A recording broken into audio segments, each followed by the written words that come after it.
The Lord be with you and also be with you. In the name of the Father and of the Son and of the Holy Spirit. Amen. We can also learn something, an important intercessions. ప్రాముఖ్యమైనటువంటి విజ్ఞాపన కూడా మరి ఇటు ప్రార్థన అభ్యాసంలో పంచఖండాలలో మనం చూసుకోగలుగుతాం. This is important intercession, చాలా ప్రాముఖ్యమైనటువంటి విజ్ఞాపనగా మనం చూస్తాం. అబ్రహాము ఆదికాండము 17వ అధ్యాయం 18వ వచనంలో మరి ఈ విధంగా అబ్రహాము యొక్క విజ్ఞాపనను మనం చూస్తాం. అబ్రహాము ఇష్మాయేలు నీ సన్నిధిని బ్రతుకననుగ్రహించుమని దేవునితో చెప్పగా, Abraham was interceding for something.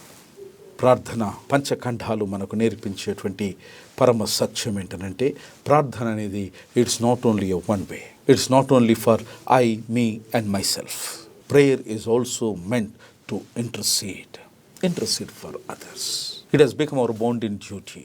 Whenever we pray, we are asked to pray for everyone who are in need. అవసరతలో ఉన్నటువంటి ప్రతి ఒక్కరి కొరకు విజ్ఞాపన చేయమని మనకు పవిత్ర గ్రంథం పదే పదే పదే పదే పదే ప్రబోధిస్తుంది. Pray for others.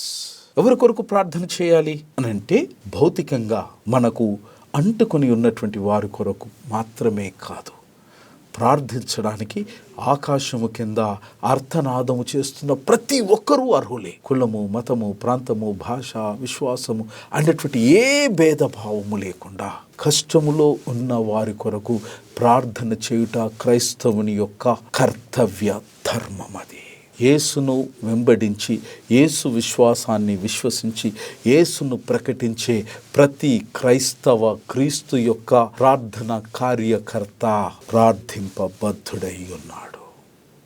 ఏ తారతమ్యం అక్కర్లేదు. ప్రతినిత్యం నీవు విజ్ఞాపన చేయడానికి దేవుడు నియమించినాడు. ఇటు విషయాన్ని మోషే ఫరో విషయంలో కూడా మనం చూస్తాం. నిర్గమకాండం 8వ అధ్యాయం 12వ వచనంలో ఇది చూస్తాం.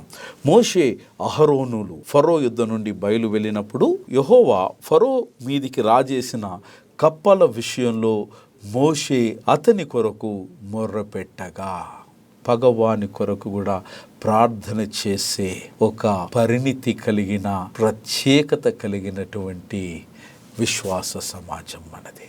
నీ శత్రువును ప్రేమించండి అని అక్షరార్థంగా చెప్పడము గొప్పతనమేమో, కానీ శత్రువును ప్రేమించి చూయించినటువంటి ఘనత యేసుక్రీస్తు ప్రభుల వారికి మాత్రమే దక్కింది.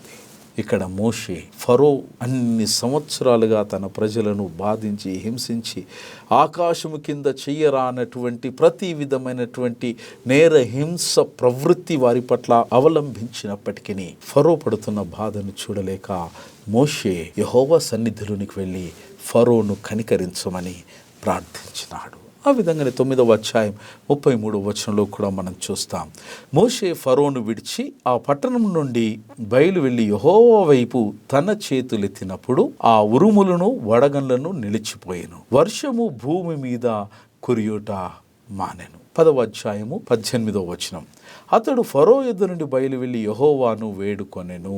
మోషే చాలా తరచుగా యెహోవా దేవుని సన్నిధానంలోనికి వెళ్ళి ప్రార్థించడం ఆయన జీవనము యొక్క శైలిగా మార్చుకున్నాడు. తన పట్ల ఎదురు తిరిగినటువంటి ప్రజలను సహితం క్షమించమని దేవుని సన్నిధిలో గోజాడినటువంటి మహా గొప్ప నాయకుడు మోషే. నిర్గమకాండం 32వ అధ్యాయం 11 నుంచి 13 వచనాలు ఈ విధంగా ఉంటాయి. మోషే తన దేవుడైన యెహోవాను బతిమాలుకొని, యెహోవా, నీవు మహాశక్తి వలన బాహుబలము వలన ఐగుప్తు దేశం నుండి రప్పించిన నీ ప్రజల మీద నీ కోపముండనేలా, ఆయన కొండలలో వారిని చంపునట్లును భూమి మీద నుండి వారిని నశింప చేయనట్లును కీడు కొరకే వారిని తీసుకుని పోయినని ఐగుప్తువులు ఎలా చెప్పుకొనవలెను? నీ కోపాగ్ని నుండి మల్లుకొని నీవు నీ సేవకులైన అబ్రహాము, ఇస్సాకును, ఇశ్రాయేలును జ్ఞాపకం చేసుకునుము. నీవు వారితో ఆకాశ నక్షత్రం వలె నీ సంతానము అభివృద్ధి చేసి నేను చెప్పిన ఈ సమస్త భూమిని మీ సంతానమునకు ఇచ్చేదననియు వారు నిరంతరము దానిని హక్కుదారులగుదురనియు వారితో నీ తోడని ప్రమాణము చేసితివని చెప్పాను. స్నేహితులారా, పంచఖండాలలో మనం నేర్చుకుంటున్నటువంటి మరొక సత్యం, మొదటి సత్యం ఈజ్ కన్వర్సేషన్స్. ఒకరము మరొకరము దేవునితో పరస్పరం సంభాషణ చేయడం. పంచఖండాలు నేర్పిస్తున్నటువంటి ప్రార్థన ప్రకరణములో రెండవది ఏంటంటే విజ్ఞాపన చేయడం. మూడవ ప్రకరణం పంచఖండాలు మనకు బోధిస్తున్నటువంటి ప్రబోధం ఏది అనగా వ్యక్తిగతమైనటువంటి అభ్యర్థన, పర్సనల్ రిక్వెస్ట్. పంచఖండాలలో భక్తులను మనం ఒకసారి క్షుణ్ణంగా పరిశీలించిన ఎడల మరి అనేక మంది భక్తులు వారు వ్యక్తిగతమైనటువంటి ప్రార్థనలు చేసినట్టుగా పంచఖండాలలో అనేక సందర్భాలలో నమోదు కాబడినాయి. అబ్రహాము తన సంతానం కొరకు వారు ప్రార్థించినట్టుగా మనం చూస్తాం. ఆది కాండము 15వ అధ్యాయము 2వ వచనంలో ఇటు విషయాన్ని మనం కనుగొనగలుగుతాం. అందుకు అబ్రాము, ప్రభు అయిన యెహోవా, నాకేమి ఇచ్చిననేమి, నేను సంతానము లేనివాడనై పోవుచున్నానే, దమస్కు ఎలియాజరే నా ఇంటి ఆస్తి కర్తయ్యగును గదా అని ప్రార్థించినట్టు మనం చూస్తాం. ఆ విధంగానే వ్యక్తిగతమైనటువంటి కార్యములు ఆరంభానికి ముందు ఆలోచనకు ముందు కూడా ప్రార్థన చేసిన విషయాన్ని మనం చూడగలుగుతాం. ఆది కాండం 24వ అధ్యాయం 12వ వచనంలో మనం చూస్తాం. నా యజమానుడగు అబ్రహాము, దేవుడైన యెహోవా, నేను వచ్చిన కార్యము త్వరలో సఫలము చేసి నా యజమానుడగు అబ్రహాము మీద అనుగ్రహము చూపుము. Even we can see Jacob prayed when he was frightened. భయభ్రాంతికి లోనైనప్పుడు యాకోబు కూడా ప్రార్థన చేసినటువంటి వైనం ఆది కాండము 39వ అధ్యాయం 9 నుంచి 12 వచనాలలో మనం చూస్తాం. ఆ విధంగానే దిక్కు తోచని స్థితిలో ఉన్నప్పుడు మోషే సహితం ప్రార్థనలో దేవుని యొక్క ఆశ్రయాన్ని పొందినాడు. నిర్గమకాండం 5వ అధ్యాయం 22వ వచనం, మోషే యెహోవా యొద్దకు తిరిగి వెళ్ళి, ప్రభువా, నీవేళ ఈ ప్రజలకు కీడు చేసితివి, నన్నేల పంపితివి అన్నటువంటి విషయాన్ని వారు మాట్లాడతారు. And in the book of numbers, సంఖ్యాకాండం 11వ అధ్యాయం 11 నుంచి 15 వచనాలలో ఆయన విసికి వేజారిపోయినప్పుడు మోషే తన యొక్క మానసిక స్థితిని తిరిగి పునర్నిర్మించుకోవడానికి ప్రార్థన అనేటువంటి ఆయుధాన్ని మాత్రమే ఆశ్రయించినాడు. వ్యక్తిగతమైనటువంటి ప్రార్థన మనిషి యొక్క వ్యక్తిత్వ నిర్మాణానికి దోహదపడుతుంది. ఏ బలము ఆకాశం కింద మనకు సహాయం చేయదని నిర్ధారణకు వచ్చిన అనంతరం దైవ అనుగ్రహము, దైవ బలము, ఇవి రెండు మాత్రమే నేను నిలుపుతున్నాయని, దేవుడు చేసినటువంటి వాగ్దానం వైపు నేను నడిపిస్తున్నాయని నీవు విశ్వసించిన ఎడల మన పితరులు వారు ఆశ్రయించినటువంటి ప్రార్థన అనేటువంటి ఆయుధాన్ని నువ్వు ఆశ్రయము పొందడానికి పంచఖండాలు ఈరోజు మనకు పదే పదే పదే పదే ప్రస్తావిస్తూ ప్రబోధాన్ని మనకు చేస్తూ ఉన్నాయి. 4వ అంశం, ఇట్స్ అ ఫ్యామిలీ బ్లెస్సింగ్స్. ప్రార్థన అనేది కుటుంబానికి దీవెనకరమైనటువంటి ఆలోచనగా మనం చూస్తాం. ఆది కాండము 49వ అధ్యాయం 1 నుంచి 28 వచనాలను మనం చూస్తాం. ఎప్పుడైతే తండ్రి కుమారుని దీర్ఘాయుష్మాన్ భవ అన్నటువంటి ఆశీర్వచనాలతో వారిని దీవిస్తారో, అట్టి దీవెనలను కూడా ప్రార్థనగా పంచఖండాలు మనకు బోధిస్తూ ఉన్నాయి. And it could be a prophetic vision for God's purpose, for the person being blessed. ద్వితీయోపదేశ కాండం 33వ అధ్యాయంలో ఇది ప్రార్థన పూర్వకమైనటువంటి ఆశీర్వచనంగా మనం చూస్తాం. 5వది ప్రార్థనలు, it could be oaths and vows అని పంచఖండాలు మనకు నేర్పిస్తున్నాయి. Abraham, who made the first oath in Genesis chapter 14 verses from 21 to 24. And it is the plain that this is a form of prayer. వారు చేసినటువంటి భాష, వారు చేసినటువంటి ఒడంబడిక, నిబంధన, మరి అది ఒక రకమైనటువంటి ప్రార్థనగా పంచఖండాలు అభివర్ణించినాయి.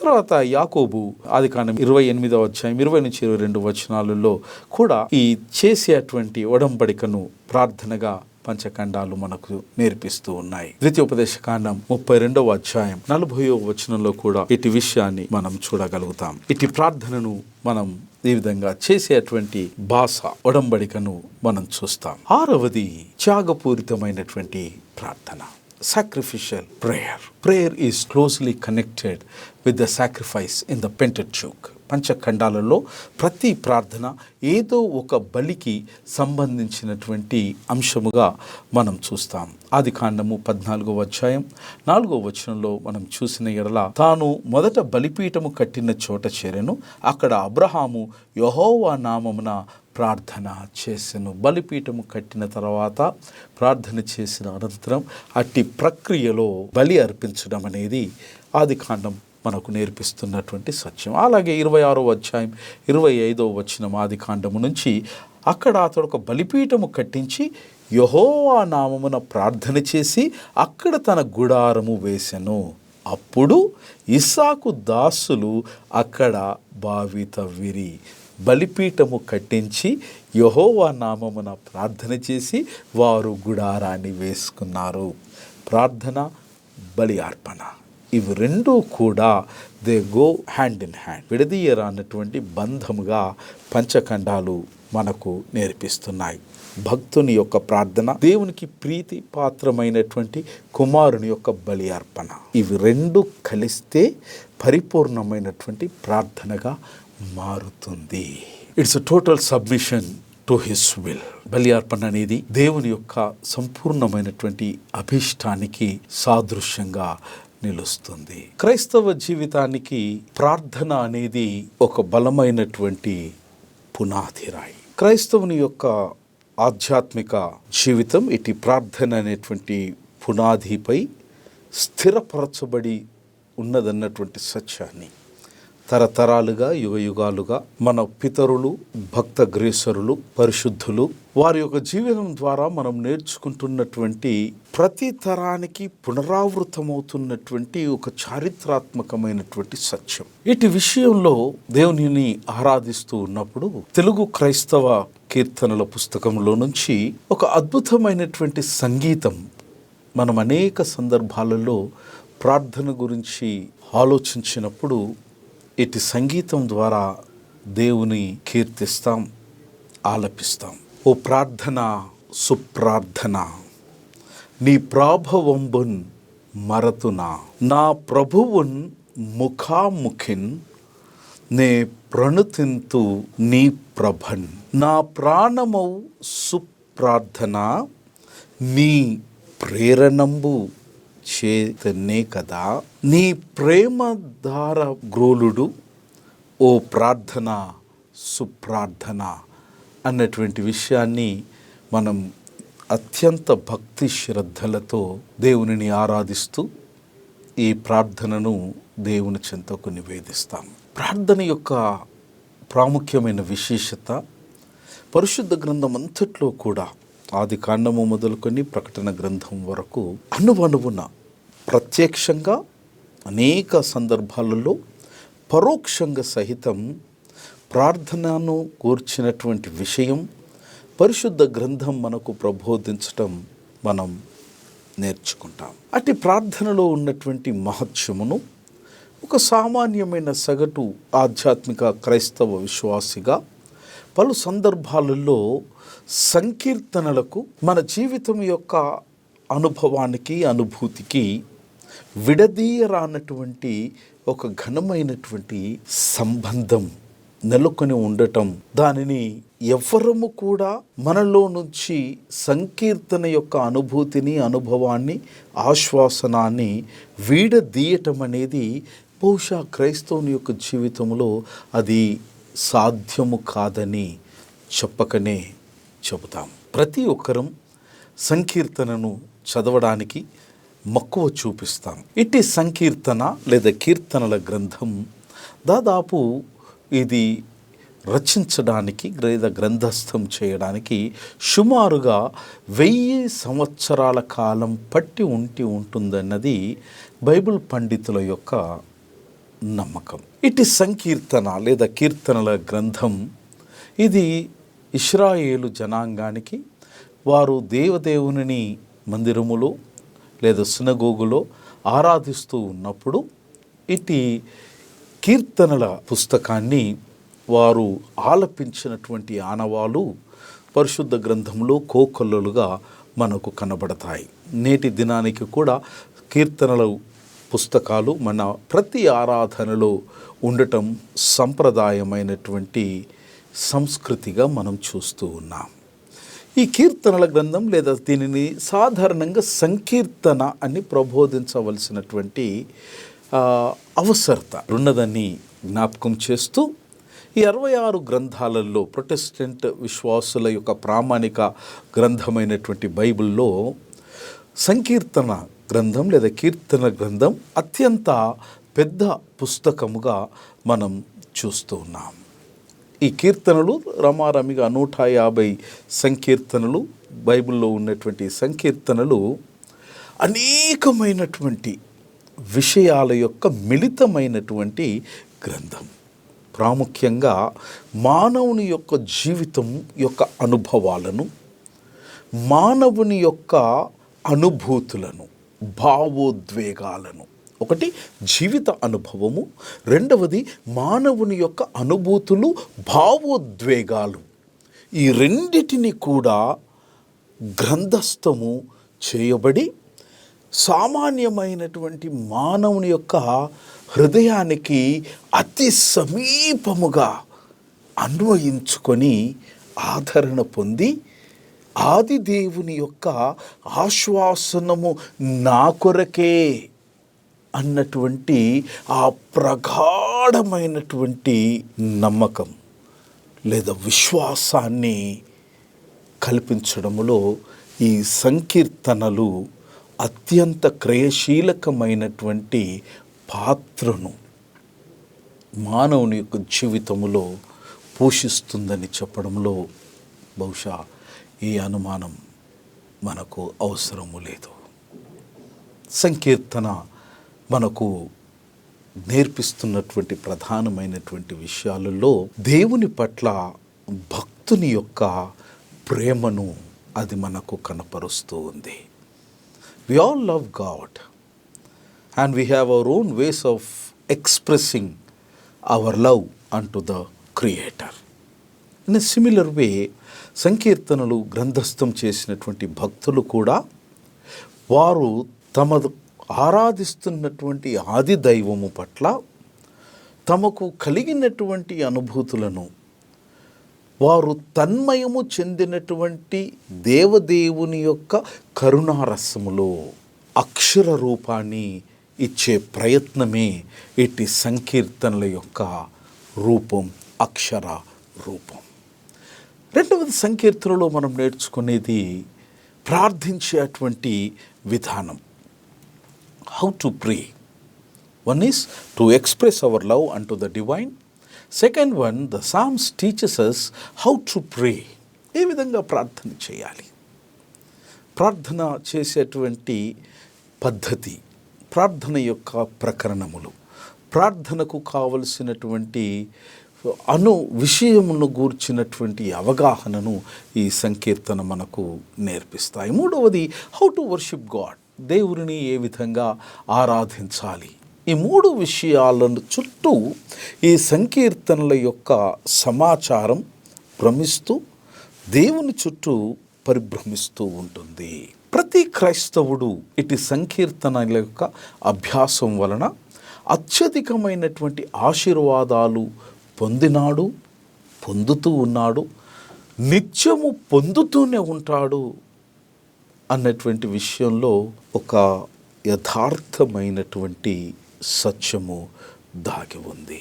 యూదా విశ్వాసులు సంవత్సరములో వారు యెరూషలేము మందిరానికి తమ యొక్క తీర్థ యాత్రలు లేదా ఆ విశ్వాసానికి సంబంధించినటువంటి ప్రయాణాలు చేస్తూ ఉన్నప్పుడు వారు ఇటువంటి సంకీర్తనలు భక్తిగా ఆలపిస్తూ తమ యొక్క ప్రయాణాన్ని యెరూషలేము మందిరానికి వారు కొనసాగింపచేసేటువంటి వారు. ఇటు సంప్రదాయాన్ని యేసుక్రీస్తు ప్రభుల వారు కూడా ఏనాడు విస్మరించలేదు అని చెప్పడానికి లేఖనాల్లో మనకు అనేకమైనటువంటి ఆధారాలు ఉన్నాయి.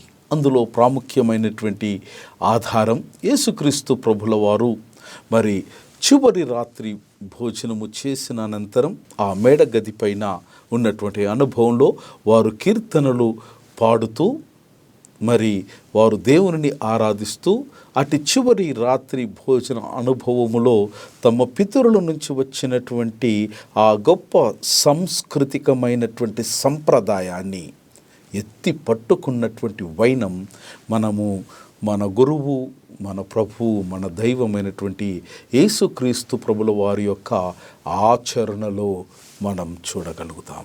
అది క్రైస్తవ సంఘములో ఆది క్రైస్తవ విశ్వాసులు సహితం ఇటు సంకీర్తనలను ఆలపించినారు, కీర్తనలను పాడినారు, ఆధ్యాత్మికమైనటువంటి గానాలాపనలను వారు కావించినారు అని చెప్పడానికి ఎఫెసీలకు వ్రాయబడినటువంటి పత్రిక 5వ అధ్యాయము 19వ వచనంలో మనం చూడగలం.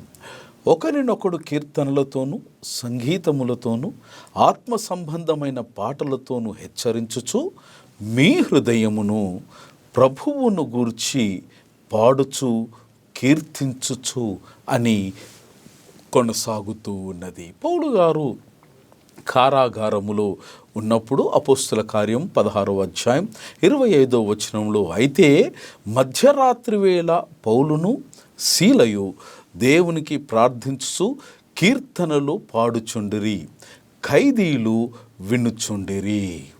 కష్టకాలములో కీర్తనలు మానవుని విడిచి పెట్టకుండా సహనమైనటువంటి సమానుభవములో కీర్తనల ద్వారా భక్తుడు దేవునికి అనుసంధానాన్ని కలిగి ఉండేటువంటి ఒక అద్భుతమైనటువంటి విషయం సంకీర్తనలు లేదా కీర్తనలు మనకు తెలుపుతాయి. చరిత్రలో మానవుని యొక్క ఉనికి అత్యంత ప్రమాదభరితంగా ఉన్నప్పుడు, విశ్వము దాని యొక్క ఉనికి అనంతమైనటువంటి ప్రమాదాన్ని చవి చూస్తూ ఉన్నప్పుడు, ఇటు సంకీర్తనలు మరి ఒక నూతనమైనటువంటి విషయాన్ని అవి మనకు బోధిస్తాయి. కీర్తనల గ్రంథం 11వ అధ్యాయం 3వ వచనంలో, పునాదులు పాడైపోగా నీతిమంతులు ఏమి చెయ్యగలరు? భక్తులు దేవదేవునితో మాట్లాడడానికి ఇటు సంకీర్తనలు బలమైనటువంటి సాధనలుగా వినబడ్డాయి లేదా గోచరించినాయి.